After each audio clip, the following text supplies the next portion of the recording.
Excel is a spreadsheet program that allows you to store, organize, and analyze information. You can use it to create contact lists, budgets, invoices, and just about anything else you can imagine.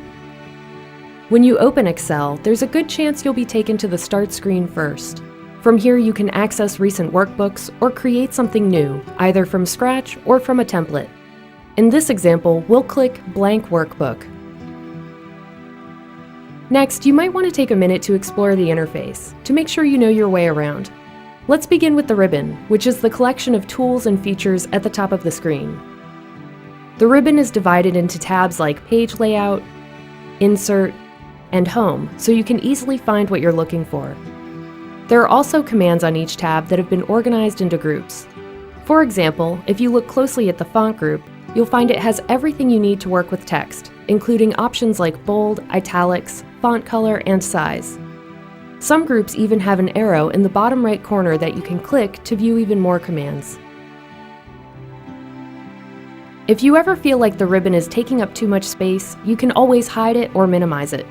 All you have to do is click the arrow in the upper right corner. Then choose the option you want. Also in the upper right corner is a place where you can access your Microsoft account. Here you can update your photo, manage your account settings, or switch to a different account altogether. You can even customize your copy of Excel to make certain commands more convenient. Take the Quick Access toolbar in the upper left corner. This area gives you access to frequently used commands like save and undo, no matter where you are on the ribbon. To add more commands, just click the tiny arrow next to the toolbar. Then choose the ones you want. I'm going to add New, and also Quick Print because I use both of these commands pretty frequently. In Excel 2016, you'll also find a new feature called Tell Me. It works like a search bar to help you quickly find tools or commands you want to use. Just type in what you want to do in your own words. The results will give you a few options and then guide you through the process, as well as offering additional resources. Now let's take a look at the workbook itself, which is also sometimes referred to as a worksheet or a spreadsheet. In this example, I've opened an order list that I'm working on. Every worksheet contains cells, columns, and rows for entering data, plus the formula bar for working with your data. If you need to scroll up or down, or even side to side, you can use the scroll bars here and here. In the bottom right corner, you'll find several tools that will help you change the way your worksheet is displayed.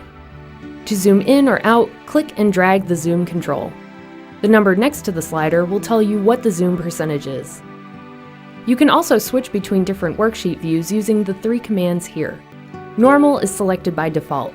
This mode is great for everyday tasks like entering and editing data. Page Layout shows you what the worksheet will look like on the printed page. You can also add headers and footers here. Page Break Preview makes it easy to change the location of page breaks in your workbook. This can be especially useful if you're printing lots of data. Last but not least, let's take a quick tour of the Backstage view. You can get here by clicking the File tab. Just look for it on the far left of the ribbon. Here, you can access all kinds of information related to your current workbook and more. This includes commands like New, Open, Save, and Print. All you have to do is click an item, and it will open in the right pane. This makes it easy to find what you're looking for and review your options all in one place. That covers the basics of Excel 2016. Now that you're more comfortable with the interface, including the Backstage view, the ribbon, and the work area, you're ready to start your first worksheet.